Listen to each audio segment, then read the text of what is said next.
कल्कि द्वारा भीमराव अंबेडकर को बताए गए कल्कि अवतार के विषय में बता रहा हूँ। कल्कि महाराज ने कहा, भीमराव अंबेडकर ने उनके लिए स्वतंत्रता की आवाज़ उठाई जो सदियों से ये जानते ही नहीं थे कि वह गुलाम है। एक पिंजड़े के तोता जो पिंजड़े में रहता है, जन्म से पिंजड़े में ही रहा हो, उसको ये पता ही नहीं चलेगा कि आज़ादी क्या होती है, क्योंकि वह आसमान की ऊंचाई पर कभी उड़ा ही नहीं। उसका सोना, बैठना, उठना, जागना सब कुछ पिंजड़े में ही होता है। वह जानता ही नहीं कि आसमान उड़ने के लिए ही है।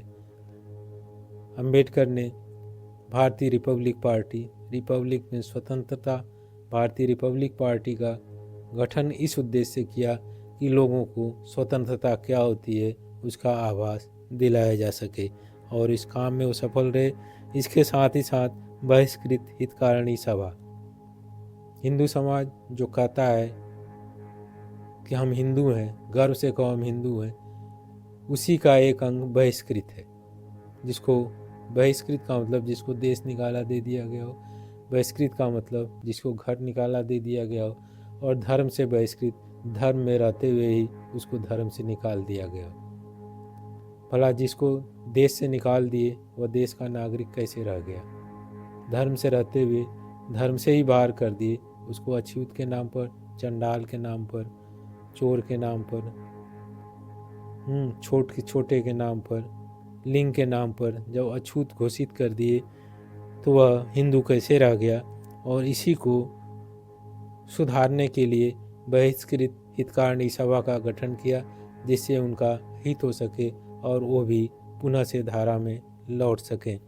इसके साथ ही साथ उन्होंने समता सैनिक दल का भी गठन किया, जिसका नाम से ही पता चलता है।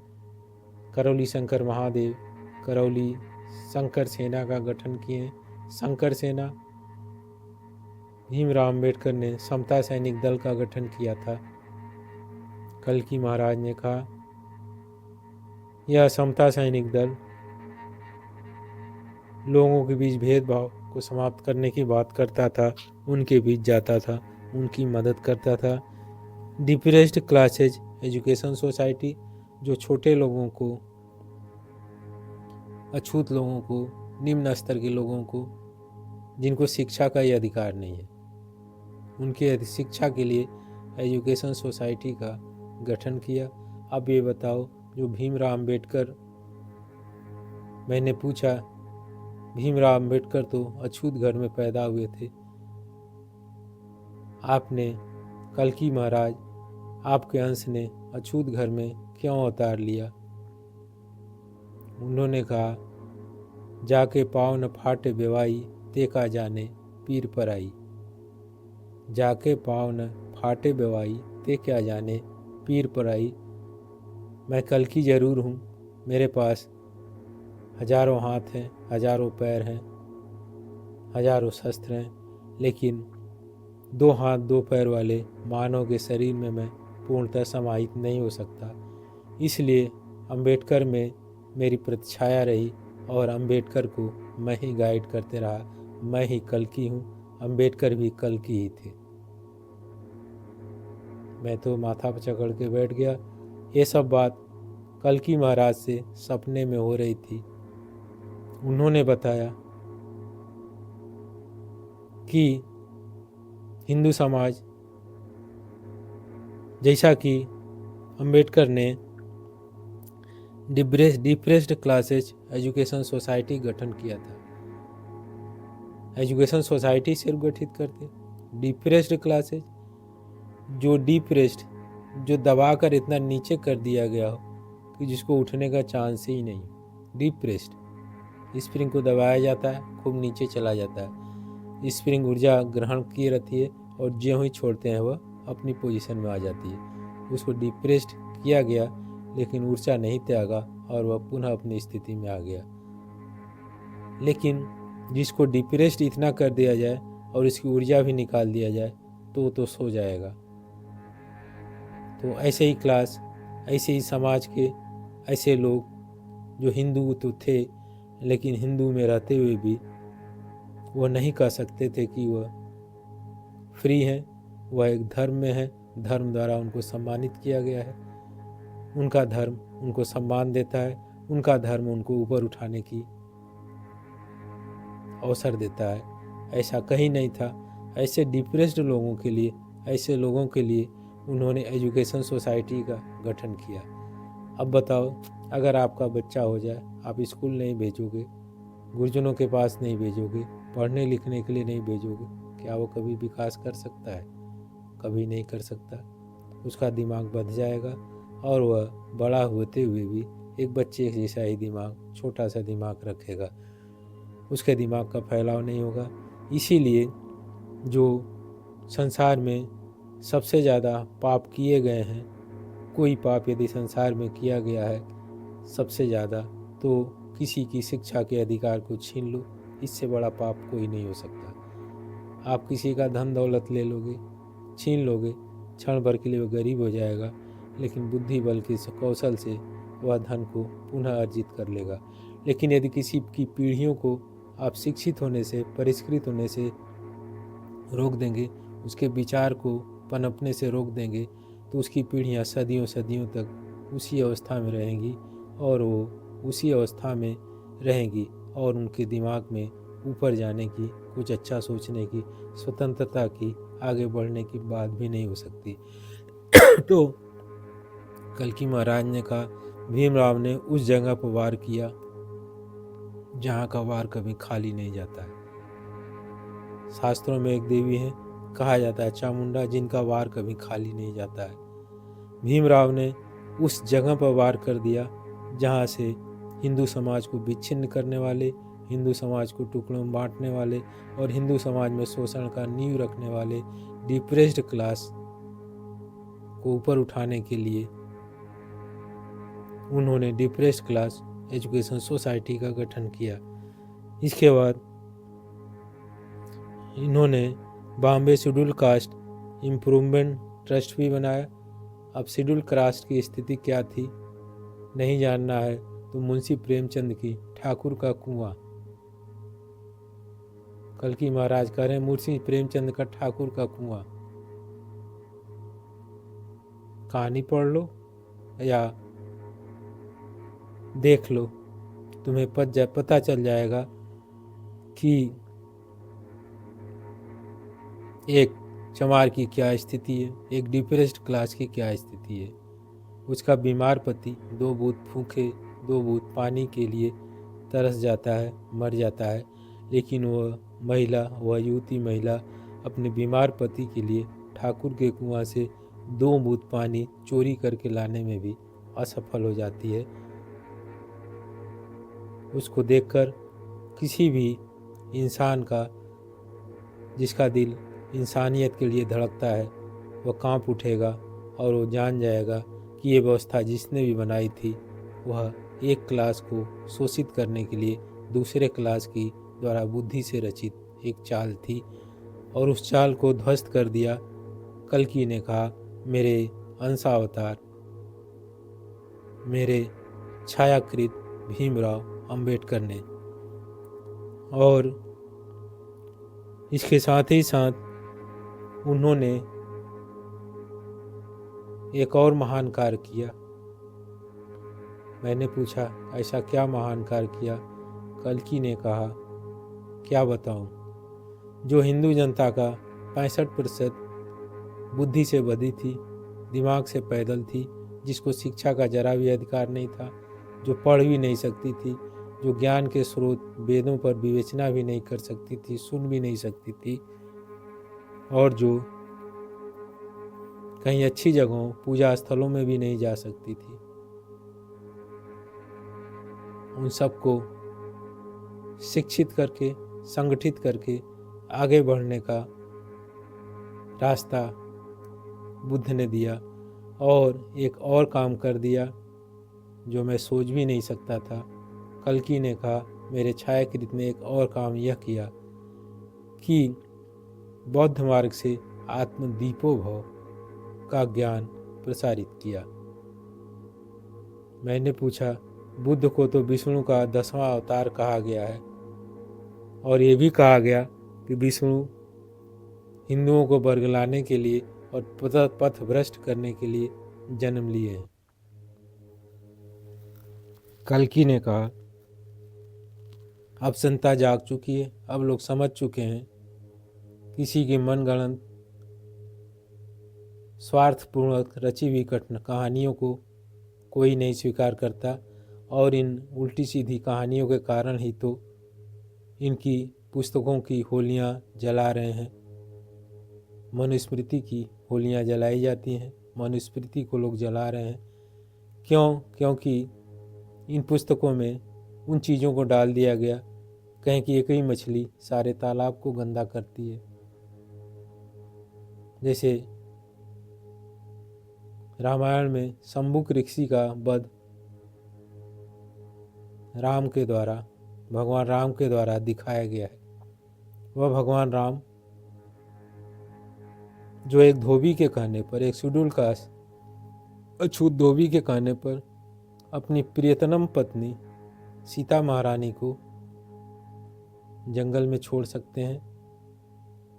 वह राम जो जनता के लिए जीते हैं, जनता के लिए मरते हैं, जनता के लिए सोते हैं और जनता के लिए जागते हैं, जनता की मांग पर उन्होंने एक शेड्यूल कास्ट द्वारा, धोबी द्वारा उठाई गई आवाज़ के आधार पर अपनी पत्नी को, सीता महारानी को, सती सीता को जंगल में छोड़वा दिया।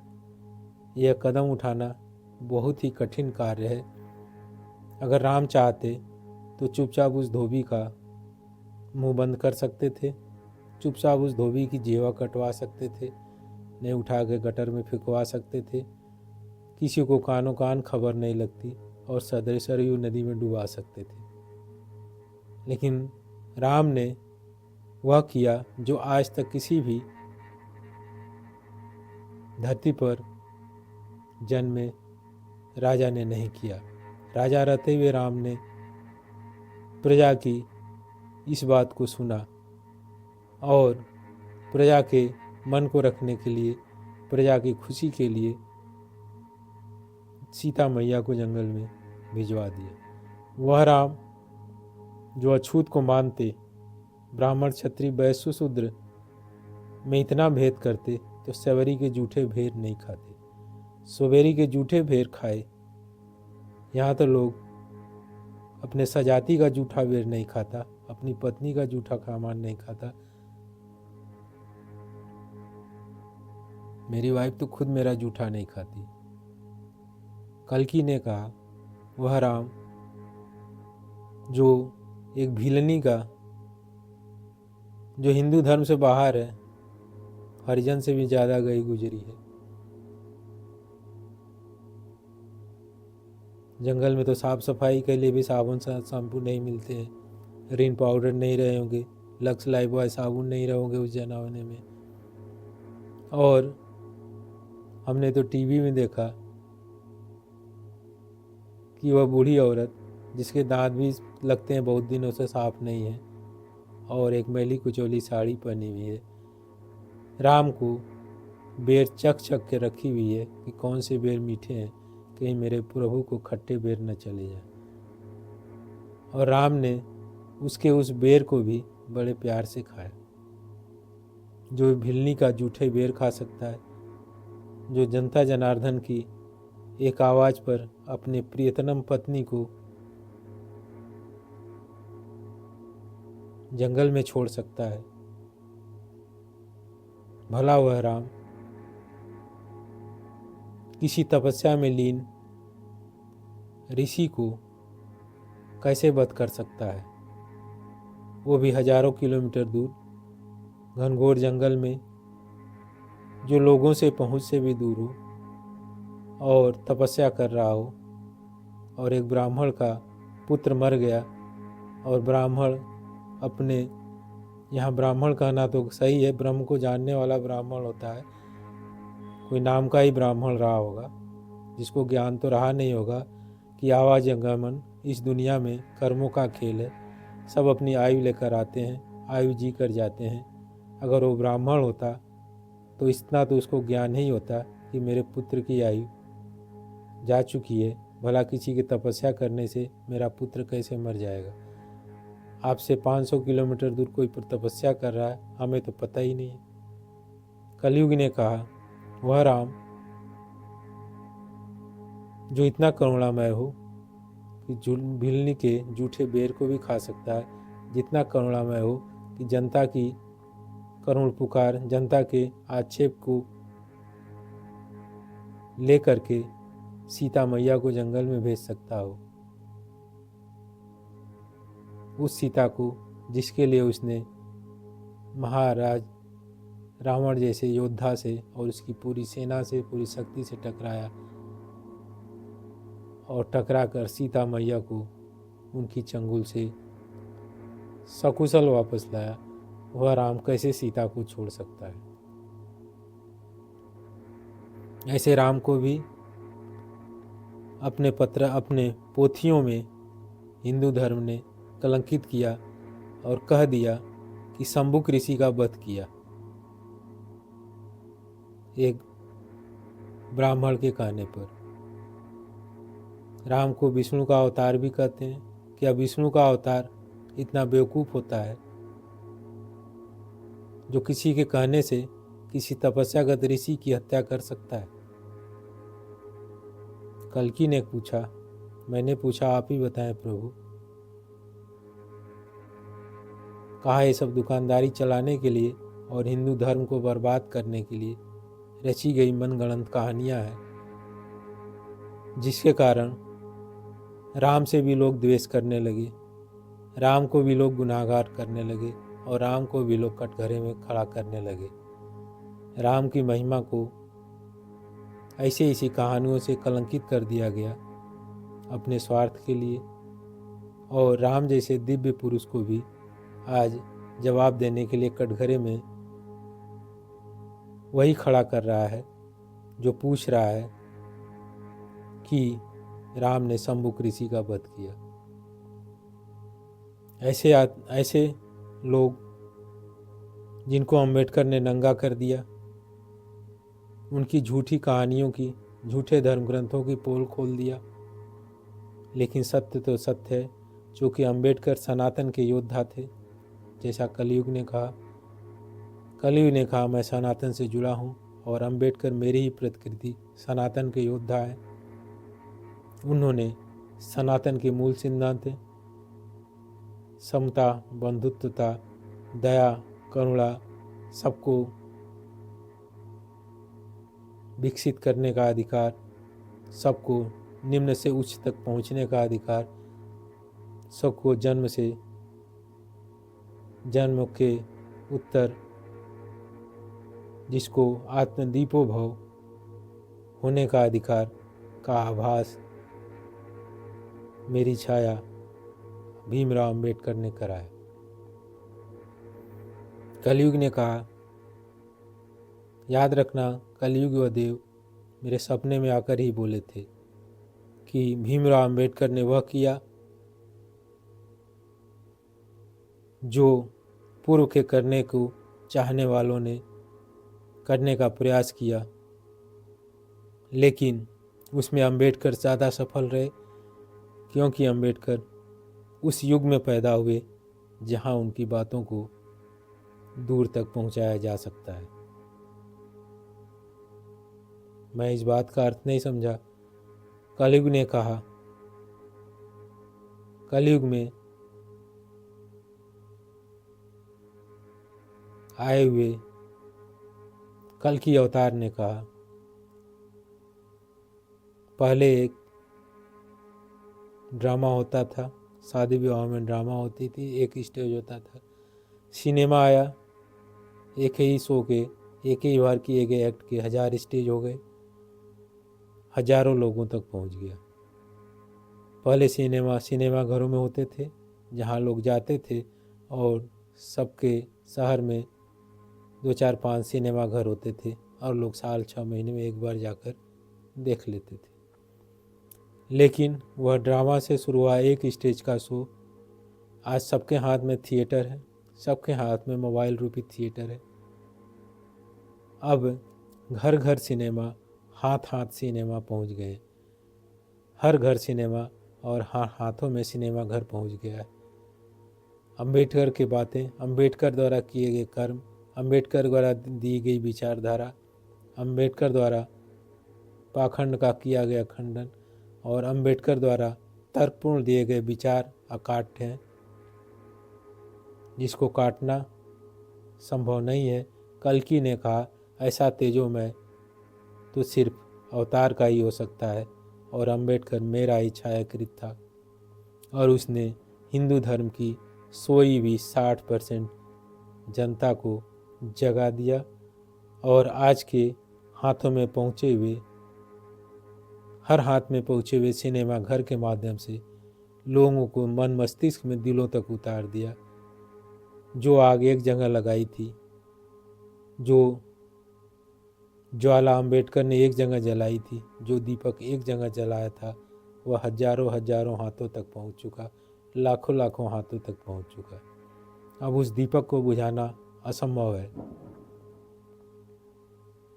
मैंने पूछा, इसके पहले आपके अवतार बुद्ध को भी हिंदुस्तान से भगा दिया गया था। कल्कि ने कहा, यह उसका जस्ट रिवर्स है, उल्टा है। बुद्ध के समय हाथों में सिनेमा घर नहीं थे। बुद्ध के समय लोकतंत्र नहीं था, और बुद्ध के समय ये समय भी नहीं था। बुद्ध का समय दूसरा था। बुद्ध के समय हाथों में सिनेमा घर नहीं थे। बुद्ध के समय पूरा भारत एक नहीं था। बुद्ध के समय लोकतंत्र सब जगह नहीं था, और राज्यों के लिए लड़ाइयाँ होती थी। राजा लड़ाइयों के द्वारा बदले जाते थे। राजा तलवारों के दम पर बदले और बनाए जाते थे, और ऐसी स्थिति में बुद्ध के अनुयायियों को उखाड़ कर फेंक देना आसान था। कल्कि ने कहा कि किताबों में लिखा है कि बुद्ध के अनुयायियों को खौलते हुए कड़ाहों में जलाया गया और सामूहिक रूप से उनको प्रताड़ित किया गया, जिससे सारे बुद्ध के बौद्ध भिक्षुक हिंदुस्तान छोड़कर दूसरे देशों में चले गए। सच बात तो कहें, कल्कि ने कहा कि बुद्ध का बौद्ध धर्म फैलाने में, बुद्ध का ज्ञान जो बौद्ध धर्म के रूप में संसार में फैला, वह सनातन की एक शाखा है, वह कोई अलग से धर्म नहीं। साथ ही साथ उन्होंने ये भी कहा कि बौद्ध धर्म बुद्ध ने नहीं फैलाया। बौद्ध धर्म के ओरिजिनेटर, ज्ञान के ओरिजिनेटर बुद्ध जरूर थे, उसकी इकाई को प्रोग्रेस करने वाले बुद्ध जरूर थे, लेकिन बुद्ध को किसी और ने फैलाया। मैंने पूछा, किसने फैलाया?